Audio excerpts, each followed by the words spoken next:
Okay. So, again, so actually the answer is already within the answer I gave you in our last lecture, and that is that when we're computing this, we're not computing this just for our own fun, right? We're computing this to match some experimental result, right? So that means that we're matching this answer into some. So let me call it like this.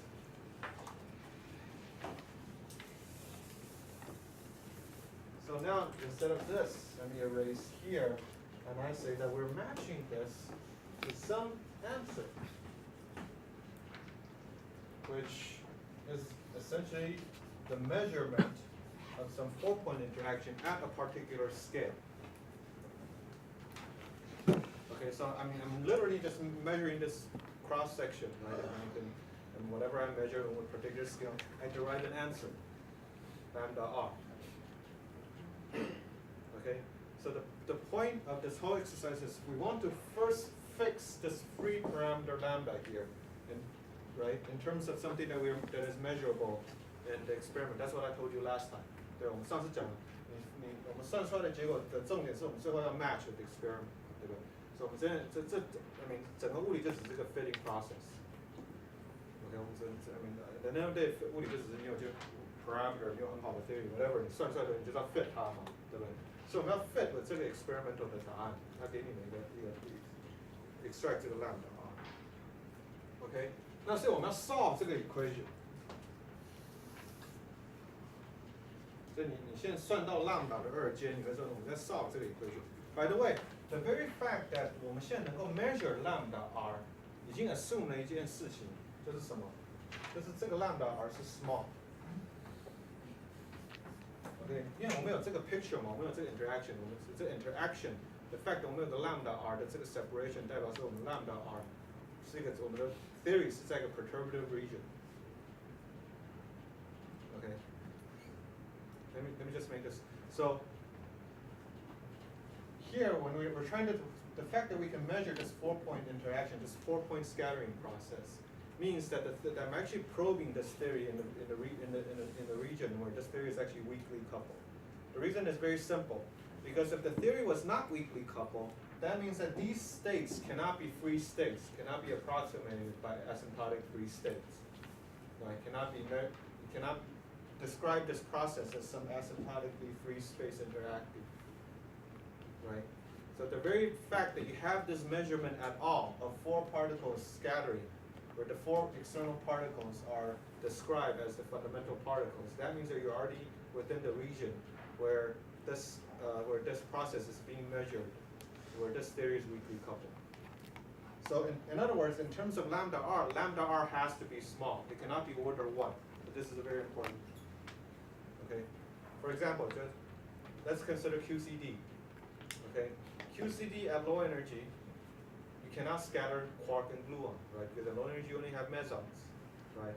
So at the region where you can actually measure the interactions of quarks and gluon, that you can actually measure, that's when you're talking about, you're describing the theory in the region when QCD is essentially weakly coupled. You're in the high energy region where QCD is weakly coupled, and we're in the asymptotic free region where you can actually talk about measuring the interaction between quarks and gluon. Okay, so that means you're doing the experiment at the point where the theory is weakly coupled. Okay, good. Everybody's okay with that statement? So this already answers your, so you can actually already see what the answer is. When I'm asking what is the perturbative parameter, actually you're perturbating with respect to lambda r. That's the real perturbative parameter. The parameter in which you're doing the measurement. This is an interesting point. Okay, so we're doing some measurements and we're getting some answers. The very fact that this is measurable is already telling you that we're within the region where this theory is perturbative, and we're going to use that number as our perturbative expansion. Okay, so that's a well-defined, always weakly coupled perturbative expansion parameter. Okay, so in other words, what you want to do is to solve this equation by perturbatively expanding lambda equals to lambda r plus, for example, a lambda r squared, and so on and so forth. Right. In other words, you want to solve I mean, this is this is nothing special, right? I mean, this function, this parameter here in your classical Lagrangian is just a function of the thing that you're trying to fit, and it's a nonlinear relation. You're just trying to solve the solution to this. So that means this is really a function of lambda r. Okay. Now I'm describing this as a physical thing that we're actually doing measurements. If you're a pure theory guy, there's also a pure theory name for this. So this is called a renormalization condition.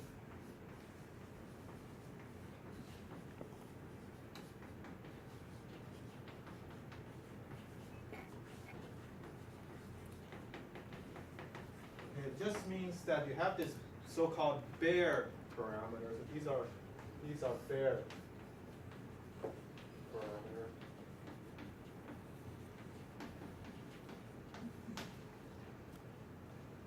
Okay, and these are the renormalized parameters.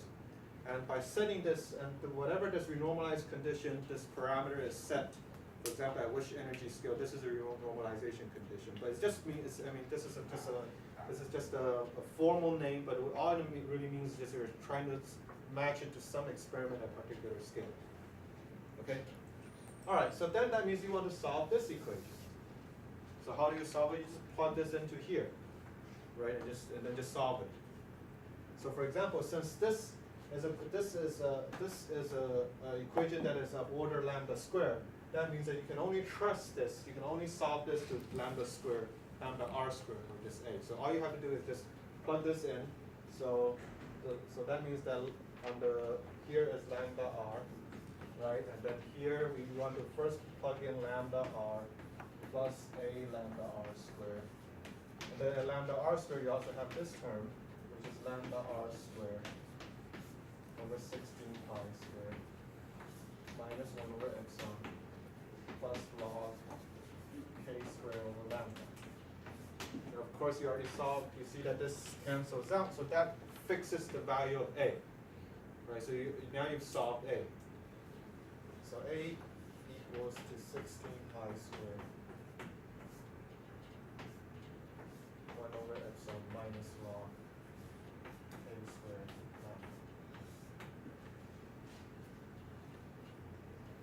Okay, of course you're matching this at a particular value, right? Because you're matching this at a particular experiment, right? So that means that you're plugging this to be S naught. You're plugging in this to be the scale in which you're doing your experiment. So everybody okay with this? Okay, 因为我们在做什么？我们是不是在 match with 我现在在某个 energy scale 上做的 lambda r 嘛？所以我这样带进去，我是 k square 是比较带进我在做这个实验的那个 energy scale， 对不对？所以说我就得到我的 a 上是等于16 pi square 1 over epsilon 减上 log s。OK， 好，那这时候我们就可以再做，这就代表说我的 theory， 我真正该做的，我就代表说我现在，这是我这 lambda r， 这样我是不是就 solve 了我的 lambda 等于多少，对不对 ？up to order lambda r squared， 对不对？所以我们现在可以就开始做 prediction 啊，所以我们现在 solve 了 lambda in terms of lambda r squared 这个 a， 那我们现在就可以开始做 prediction。所以我们可以看你的 prediction 会得到什么。Okay, 所以这个是我们去 fit lambda 的部分。所以 general 的 ms，OK， 如果说我们知道它是我们现在是载到第二阶嘛，加 lambda square 16 pi， 我们知道它的 integration 会有这个 piece， 对不对？负1 over epsilon 再加 log k square over lambda， 所以这个是k square 啊，这 general 的 energy。但是我们知道，现在 lambda 我们是不是已经有这个 solution， 你现在已经 solve 它跟上一次的实验对过一次嘛，对不对？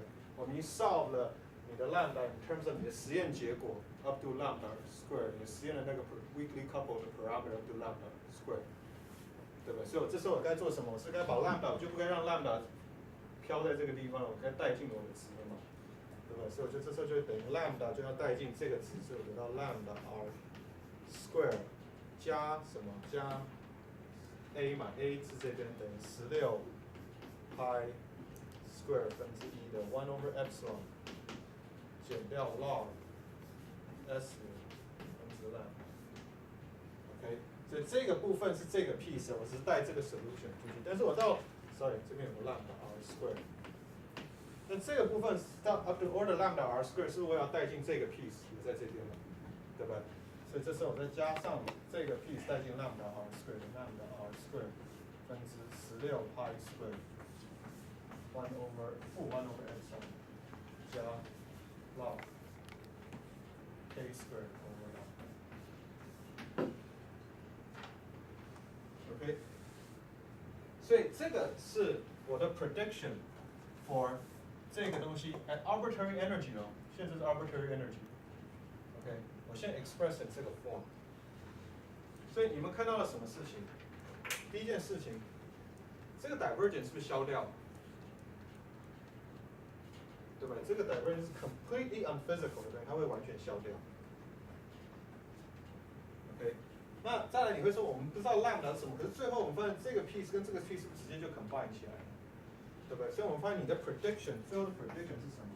是 lambda r 再加上 lambda r square 分之16 pi square 再乘以 log k square over s。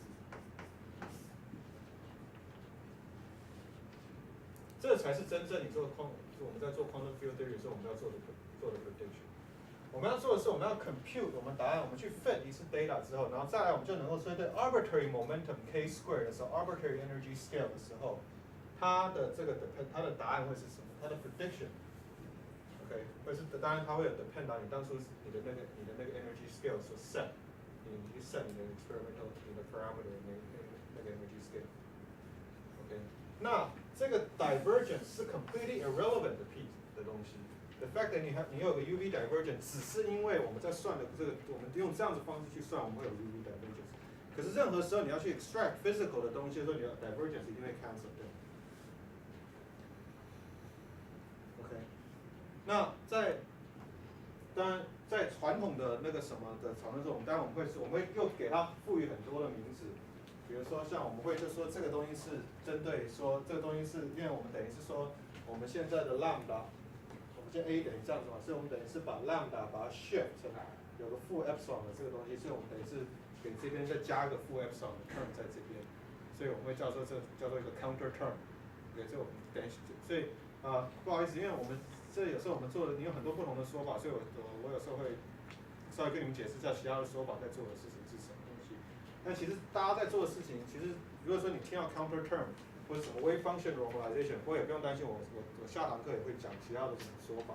但那种说法他做的东西说穿了，他是只是说把这个负 epsilon， 他不想要把它 associate with 这样子的方式，他想要 associate with lambda 被 shift。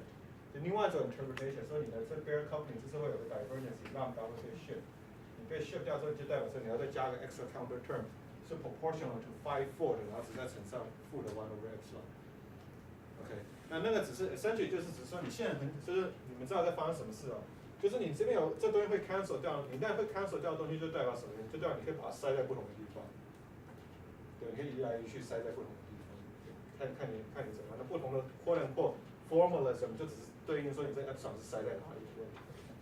OK， 但 anyway 最后总而言之你就算出来的 physical， 真正你最后 physical care 的答案是这个答案 ，which is of course obviously 是 finite 的。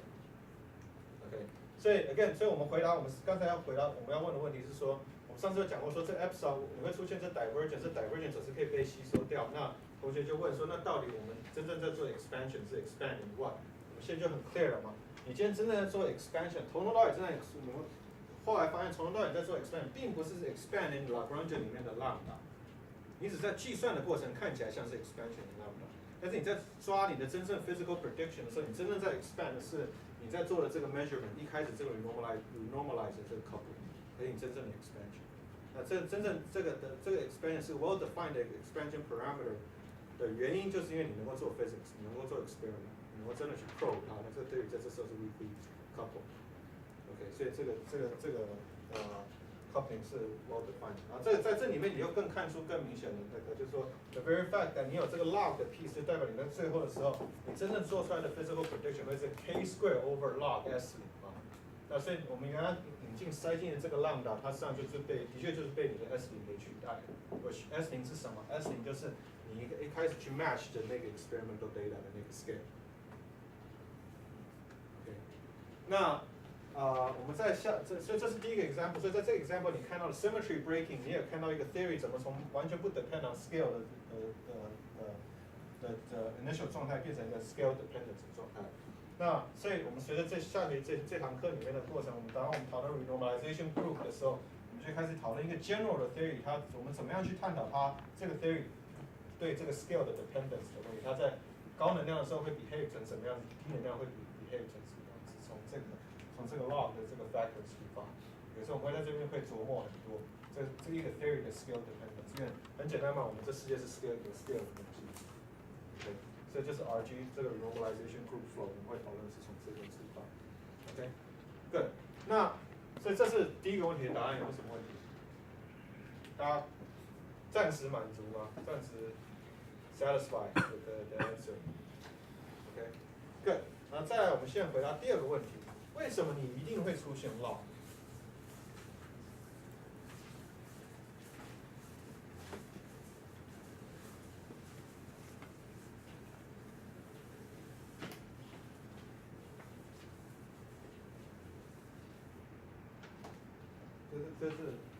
当然这是其实我不用去算它，我已经知道一定会有个像 log 的东西一定会出现。那至于说你看到这个 log 的东西出现 ，effect， 你说你看到是我们刚刚一开始这样做法，等于是我给你一个机械的方式，让你看你怎么你真的老实去操作它，你真的产生这个 log。可是我们现在要更 fundamental 的物理去了解说为什么你的 log 一定会出现。So why must there be a log? So the second question was why must there be a log?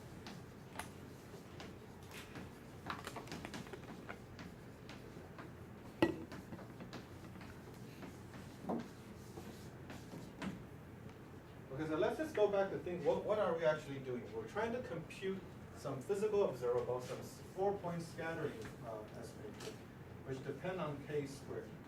Okay, we're trying to do this. And we're saying, okay, so this has an expansion in terms of lambda r plus lambda r squared. Let's just give this some function, okay, let me just call this little m. M0 meaning the leading order, and then this is M1 means the first quantum correction. And of course we're going to have more and more. Okay, but the important thing here is that we have an expansion here in terms of the small lambda r, which is experimental data. Okay, good. Now, but this is not some random object that we're doing this expansion with. This is a physical observable which tells us the probability of the scattering process, right? So you know what I'm going to do. I'm going to say that this must satisfy unitarity conditions, right? Which we've already gone through many times in the last semester. So the fact that this is describing a physical scattering amplitude, or that gives you the probability, tells you that the imaginary part of M4 has to be equal to M4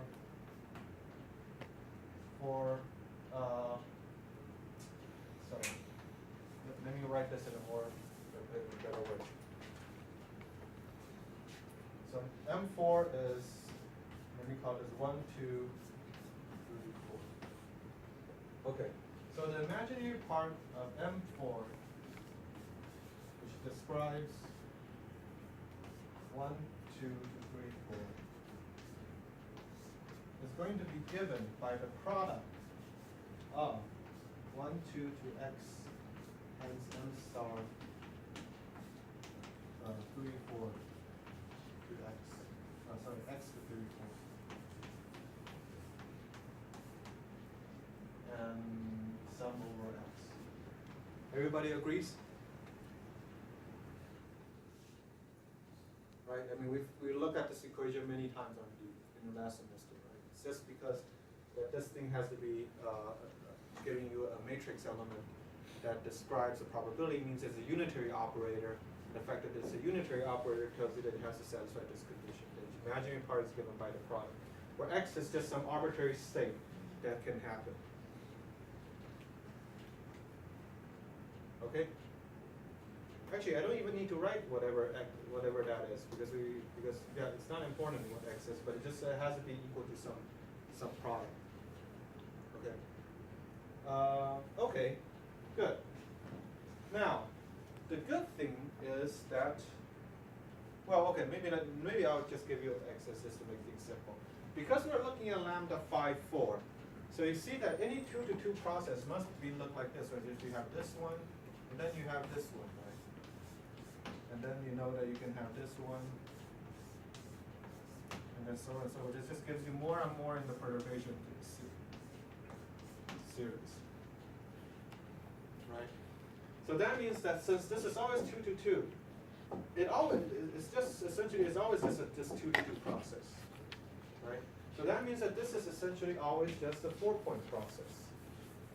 I can erase it because of our theory. This is just x, so this is x to 3, 4, but these are always 4 points. This is always 2 to 2 because your vertex is if you take 2 out of your vertex, this is always 2 to 2.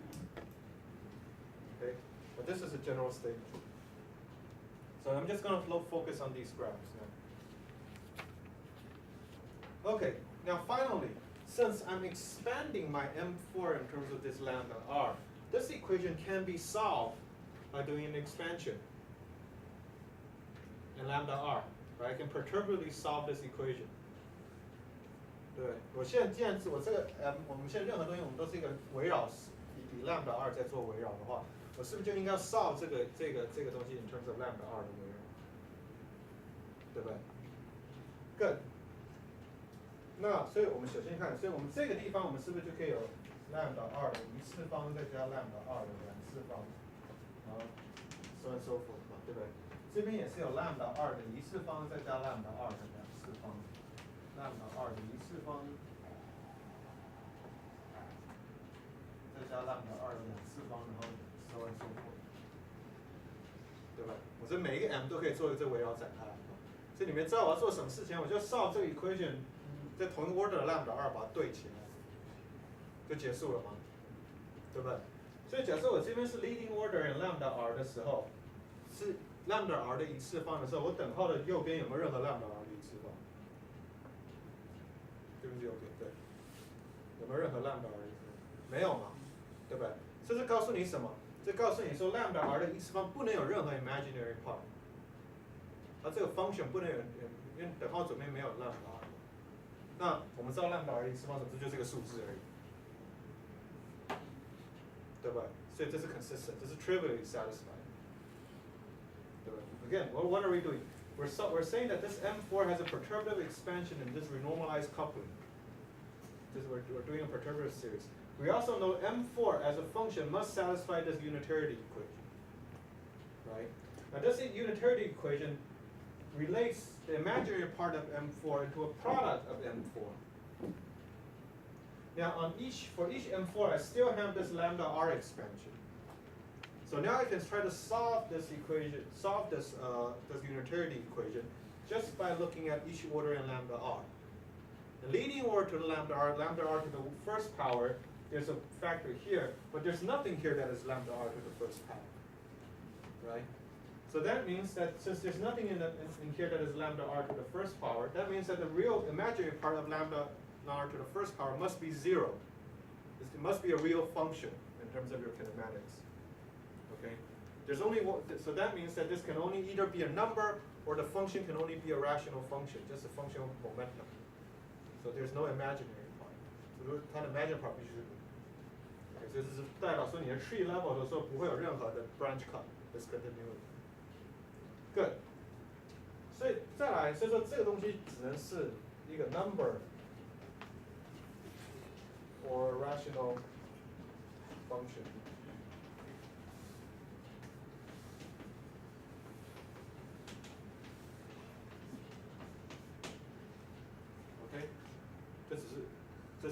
这个式子的 prediction， 但是在 lambda r 平方的时候，我们到 lambda r square 的时候，当这个是 lambda r square 的时候，我们知道了，这是 lambda r square， 这时候这边就可以开始有，对不对？这边就可以开始有 lambda r 的一次方再乘以 lambda r 的一次方。这时候 lambda r square 等号的右边就不再是0。这就告诉你说什么？就告诉你，at lambda r square 的时候，你的这个 function 它必须要有个 imaginary piece。OK， 你一个 function， 你们学过最容易什么时候会有 imaginary piece？ 所以就是你有 branch cut 的时候，对不对？因为你有 branch cut 的时候，你从你的 branch cut 的下面到你的 branch cut 上面的时候，你就会 pick up 一个 I pi， 对不对？所以就代表说这个 the fact that lambda r square has non-zero piece on the right-hand side tells you that this must have a branch cut。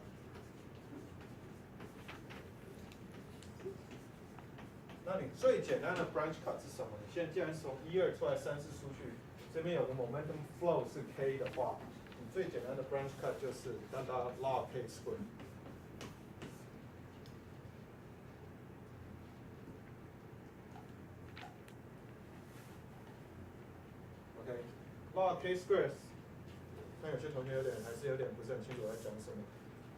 你在 k square 的空间里面 ，log 这个 function 是不是在这空间里面有个 branch cut， 从0到无限大，对吧？你是不是代表说你的 function 从这边到这边的时候，你会有个 discontinuity， 会等于 I pi， 对不对？从这边到这边，所以你 pick up 一个 imaginary part， 那你从 branch cut 的下面到上面的时候，对，这是 log function 本身，你以前应该就学过的东西，对不对？所以说 the very fact that 你这 unitary equation 在左边是没有东西的，是有东西在 lambda r square， 告诉你说你必须这个东西必须要有个 imaginary part。那你现在在一个 function where 你的 momentum 全部都是 real 的情况下，你唯一 generate 这个 imaginary part 的方式就是用这 discontinuity 的方式去 generate 它。那你的从下面到上面，你会这样 pick up 一个 branch cut。所以这是为什么你在 lambda r square 的第2个 order 的时候，你 pick up 的一个 log。OK， 所以这是为什么你的这个我们上这个 log， 虽然我们是，所以这 log 有2种说法。对不对？一种说法是我们刚刚做的 computation 里面，你出现了 1 over epsilon 的 divergence， 你出现 1 over epsilon 的 divergence 的时候，自然就会代表你会出现 log 嘛，对不对？因为任何东西有 1 over epsilon 的时候，在乘上的任何东西，只要是带有一个 epsilon 的东西的话，你这就会等于1 over epsilon 再乘以 exponential a epsilon log a， 然后就等于展开 1 over epsilon 再加上 log a， 所以自然就会出现 log 嘛。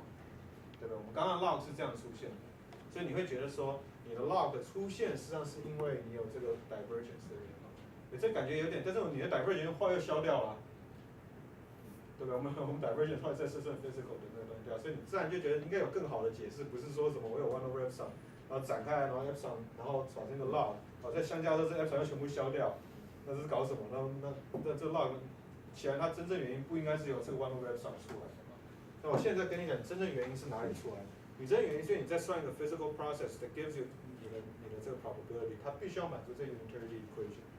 所以你在 solve， 你如果 assume 说这个东西有个 perturbative series 展开的话，就代表你可以 solve 这个 equation order by order in lambda r。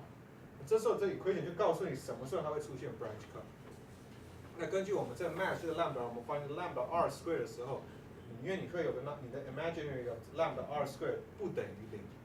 告诉你说，你这个 lambda r square 的这个 function 必须要能够 develop 一个给你 imaginary part piece，which is why 你这一定有 log k square， 它给你这个 imaginary part piece。OK， 这是为什么你会有 log， 这跟它有没有 1 over epsilon 一点关系都没有。所以换言之是什么？再讲最后一句话，就是说你有这种 discontinuity 的东西。就算你在一个 theory 里面是没有那个 UV divergence， 没有任何 divergence， 它还是会出现，因为它真的跟 divergence 没有真正的关系，它其实完全是来自于 unitary， 它必须要 carry 这个东西才能够，它必须要有这个东西存在才能给你这个 imaginary piece， 你 unitary equation 才可能 satisfy。OK，alright， 所以我们今天就先到这边为止。我们今天我是给你，今天这个 example 里面，我们基本上已经 touch 到我们这学期会讲到的所有的东西。包括你的 scale dependence 的引进，你的 symmetry